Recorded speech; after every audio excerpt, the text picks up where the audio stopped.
Hello friends, welcome back to my channel. आज के इस वीडियो में हम बात करेंगे, बहुत ही इंटरेस्टिंग टॉपिक है जिसका नाम है सोशल साइकोलॉजी। तो चलिए स्टार्ट करते हैं आज के इस वीडियो को। तो आज हम हिस्ट्री ऑफ सोशल साइकोलॉजी पढ़ेंगे, सामाजिक मनोविज्ञान का इतिहास। तो चलिए देखते हैं। सोशल साइकोलॉजी यानी कि सामाजिक मनोविज्ञान। सामाजिक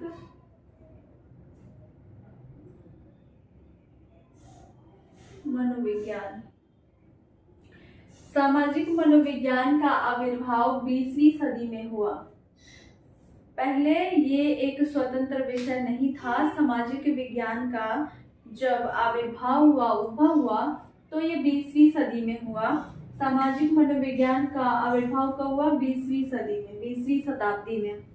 इनके आविर्भाव में प्रारंभिक मनोवैज्ञानिकों की भूमिका है। कुछ मनोवैज्ञानिक हैं जिन्होंने अपनी भूमिका निभाई, जिनकी वजह से इसका उद्भव हुआ।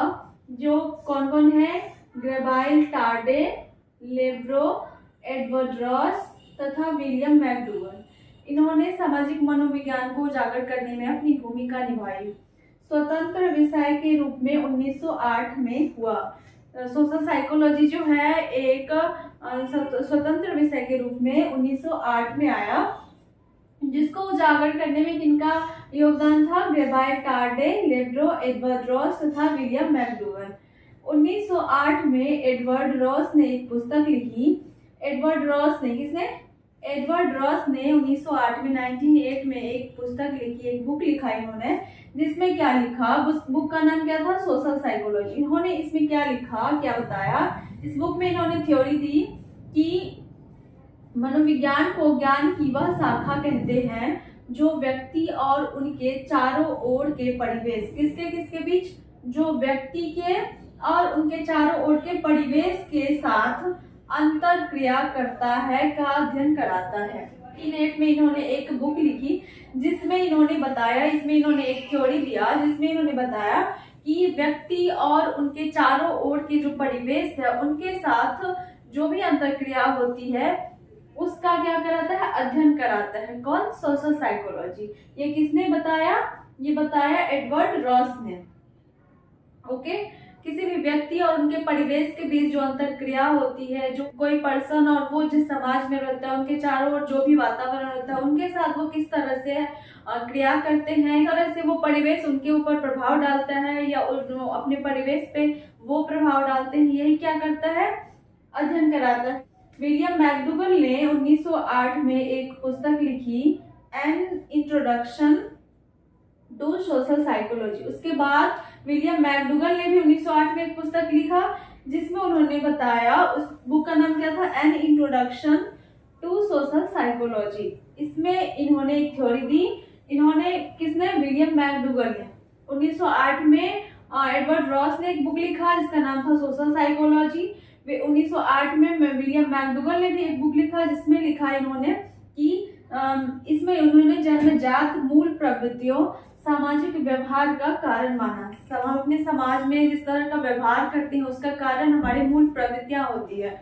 मूल प्रवृत्ति जैसे कि हमें गुस्सा आता है, तो जब गुस्से का भाव आता है हमारे मन में, तो हम क्या करते हैं? हम उस गुस्से को निकालने के लिए, जिस पे गुस्सा आता है उसको हम जोर से बोल देते हैं, उससे लड़ाई कर लेते हैं, या फिर कुछ गुस्से को कम करने के लिए हम जो भी करते हैं वो मूल प्रवृत्तियां हुई। तो इन्होंने बताया कि सामाजिक व्यवहार का कारण कौन है? मूल प्रवृत्ति। ये किसने बताया? विलियम मैकडूगल ने। तो विलियम मैकडूगल की इस थ्योरी को पूरे वर्ल्ड में सराहा गया। इस वजह से विलियम मैकडूगल को उस टाइम विलियम मैकडूगल को सोशल साइकोलॉजी का जनक माना गया। इनकी इस थ्योरी को पूरी दुनिया में सराहा गया और इस वजह से इनको सोशल साइकोलॉजी का जनक माना गया। बाद में कूले और जॉन डीवी, इन्होंने क्या किया? इनको रिजेक्ट कर दिया। इस थ्योरी को क्या कर दिया? रिजेक्ट कर दिया। विलियम मैकडूगल की थ्योरी को कूले, जॉन डीवी ने रिजेक्ट कर दिया।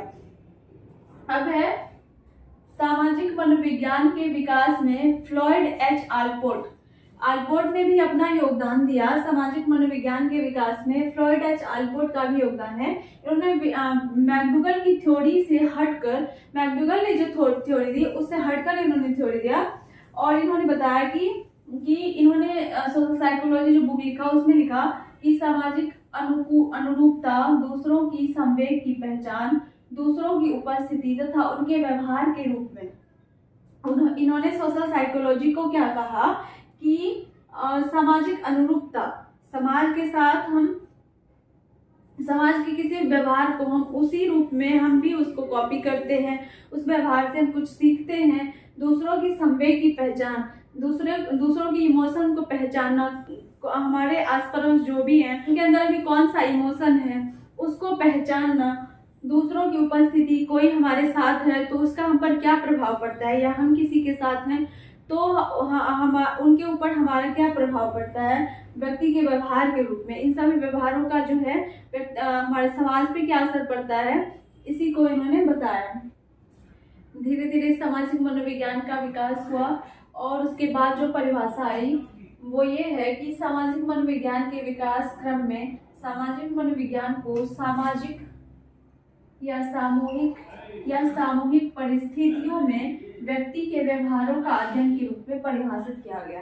कौन सी परिभाषा ये है कि मनोविज्ञान को सामाजिक या सामूहिक, किसी समूह में हम कैसा व्यवहार करते हैं, अपने समाज में कैसा व्यवहार करते हैं, या सामूहिक परिस्थितियों में अगर हम किसी ग्रुप में जा रहे हैं कहीं पे, वहाँ पे कोई सिचुएशन ऐसी है तो उसमें हम कैसा व्यवहार करते हैं, यही अध्ययन कराता है।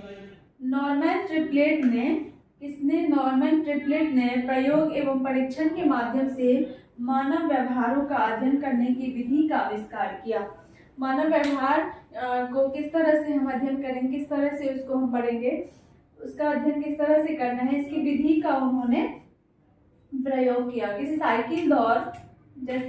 साइकिल दौड़ के माध्यम से मानव व्यवहार का अध्ययन किया। इन्होंने किसके माध्यम से किया, कौन सा टेस्ट लिया, साइकिल दौड़ के माध्यम से, साइकिल रेस के माध्यम से। उन्होंने बताया कि अगर कोई और हमारे व्यवहार को अवलोकन करता है, अगर नॉर्मल लाइफ में भी अगर हम पे कोई ध्यान रखता है, कोई भी काम हम करते हैं और अगर दूसरा कोई देख रहा होता है उस काम को करते हुए, तो हम क्या करते हैं, उस काम को अच्छे से करने की कोशिश करते हैं।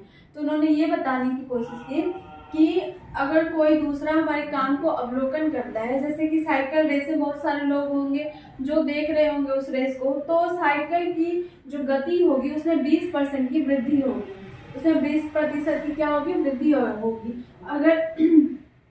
अगर हम कोई काम कर रहे हैं, कुछ भी कर रहे हैं और उसका कोई भी अवलोकन कर रहा है, कोई भी देख रहा है, तो उसका प्रभाव हमारे काम पे पड़ता है। तो इन्होंने यही बताया कि 20% तेज साइकिल चलाता है अगर कोई हमारे काम को देख रहा है। तो आगे हम दूसरे वीडियो में पढ़ेंगे, तब तक बाय बाय।